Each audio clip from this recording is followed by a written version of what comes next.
አንድ አምላክ በሚሆን በአብ በወልድ በመንፈስ ቅዱስ ስም እንዴት ሰነበታችሁ? እግዚአብሔር ይመስገን። ቸሩ መድኃኔ ዓለም በቤታችን ድንግል ማርያም ትመስገን። ቅዱስ መስቀል ቤተ ክርስቲያን የወደዳቸው ቅዱሳን ሁሉ ይክበሩ ይመስገኑ። አጭር መልእክት ለማድረስ ነው። መልእክቱ የኔ አይደለም። የማን እንደሆነ መልእክቱ ውስጥ ታገኙታላችሁ። ያው ብዙ ሀተታ መስጠት አያስፈልግም።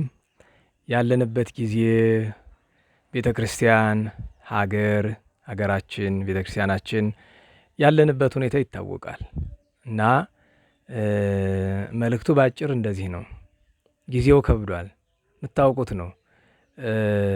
እንደ ሞኝ ምንም ሳንሰራ ኃጢአት እየሰራን ነገ የተሻለ ጊዜ እየጠበቅን ነውና ጥሩ ስለማይሆን አደራ ልንላችሁ እንወዳለን። በኖህ ዘመን የነበሩ ሰዎች ጥፋት ዓይናቸው እያየ እግራቸውን ውሃው እየወጣ እንግዲህ በሰባት አንቀይት ከሰባት ምንጭ እየወጣ ቁርጭምጭሚታቸው ሲደርስም ይዘፍኑ ነበረ። ከጉልበታቸው ደርሶም ይዘፍኑ ነበረ። ከወገባቸው ደርሶም ይዘፍኑ ያመነዘሩ ነበረ እና በእውነቱ እነሱን እየመሰልን ነው። ሰባ ሰዶምን ሰባ ትካትን በኖህ ዘመን የነበሩ ሰዎችን እየመሰልን ነው እና አባቶቻችን እናቶቻችን እውነተኞቹ እግዚአብሔር ያደረባቸው በጾም በጸሎት በለቅሶ የሚኖሩት እንደዚህ ይላሉ። እባካችሁ አሁን ከሰኞ ጀምሮ ነነዌ ነው፣ ጾመ ነነዌ ናት እና ይችን ጾመ ነነዌን ይዛችሁ አብይ ጾምን አክላችሁ ንስሐ ግቡ፣ ሱባኤ ያዙ፣ ጾሙ፣ ጸልዩ። በተለይ ጎንደር አካባቢ ላላችሁ ኦርቶዶክሳውያን በሙሉ ዣንተከል ዋርካ ፊት ለፊት ሰማዕታት አደባባይ ኢየሱስ ቤተ ክርስቲያን ፊት ለፊት ለብዙ ዘመናት ያልተቋረጠ ምህላ አለ። ጥቂት ሰው ነው የሚያደርስ። ታስታውሱ እንደሆነ ከ4 ወይ ከ5 ዓመት በፊት ጥሩ ተደርጎ ምህላ የከተማው ሰው አንዱ ነው ያደርስ ነበረ እና ያችን ድገሙ፣ እንደዚያው ጊዜ አድርጉ ባካችሁ። የጎንደር የአክሱም እና የአንዳንድ ትልልቅ ስፍራዎች ምህላ ለሀገር ይተርፋል፣ ለዓለምም ይተርፋል እና ውደቁ፣ ተነሱ፣ በእግዚአብሔር ፊት ባካችሁ እንውደቅ፣ እንነሳ ነው። ከዚህ በላይ በጣም በዝርዝር ነገሮችን ሄዶ ለመናገር መሞከር የማይሆን ነገር ነው በእውነቱ። እሱን ማወቅ ይገባል እና እንዳልኩት ዝርዝሩን ለመነጋገር አይመችም። መጽሐፍ እንደሚል እስመ ኢኮነ ይዜ ጊዜሁ፣ አሁን ለመነጋገር ጊዜው አይደለም። ግን በአጠቃላዩ ስለ ሀገር፣ ስለ ቤተ ክርስቲያን እየሆነ ስላለው ወደፊትም ስለሚሆነው እባካችሁ ምህላ እንያዝ፣ ምህላ ያዙ።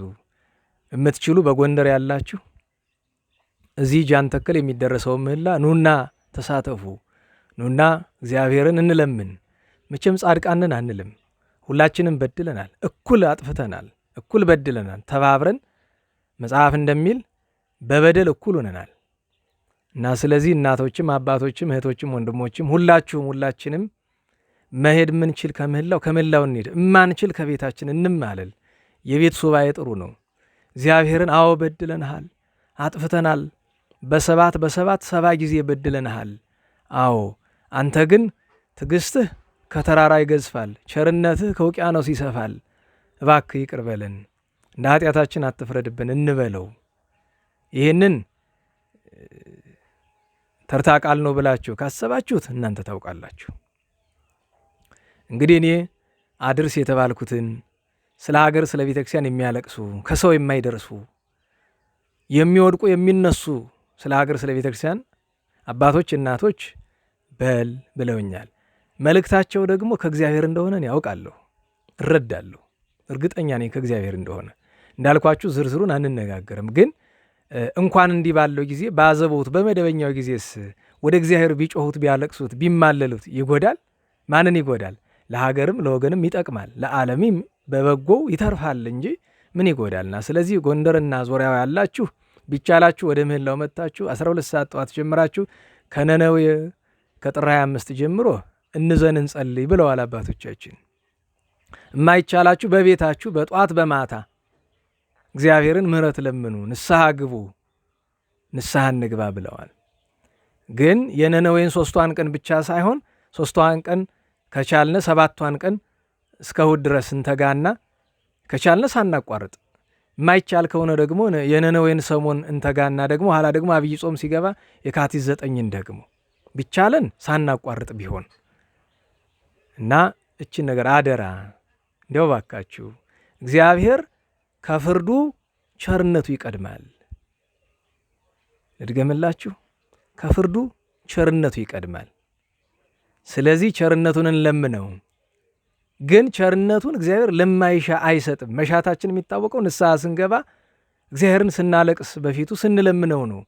አሊያ ቸርነትን አልፈለግናትም፣ ወደ ፍርድህ ተመለስ፣ ፍርድህን ላክ ማለት ነው የሚሆነው። ስለዚህ ይችን አደራ እንላለን። ሌላውን ነገር እንቶ ጠቡን፣ አለመስማማቱን፣ ግርግሩን እናቆየው። እስቲ እንዘን፣ እንጸልይ፣ ምህላ እንግባ። በእውነቱ ይችን አደራ ለማለት ነው።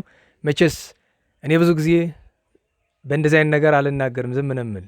ለምን አንዳንድ ሰው ሰምቶ መዘበቻ ያደርገውና ደግሞ የበለጠ ይጎዳል። ያ እንዳይሆን ነው። አባቶቻችን የእናቶቻችን ፈጣሪ ሰምተን ተግባራዊ የምናደርግበትን ለበወ ልቡና ያድለን። ስለ አማላጅነታቸው ይማረን። የእመቤታችን ረድኤቷ ሁላችን ይጠብቀን። እችን አደራ ለማለት ነው። ለእግዚአብሔር ለአምላካችን እንደ አምላክነቱ ለእመቤታችን ወላዲተ አምላክ ስለሆነች ለቅዱሳን ሁሉ ክብር ምስጋና ይሁን። ሰላም ያገናኝን።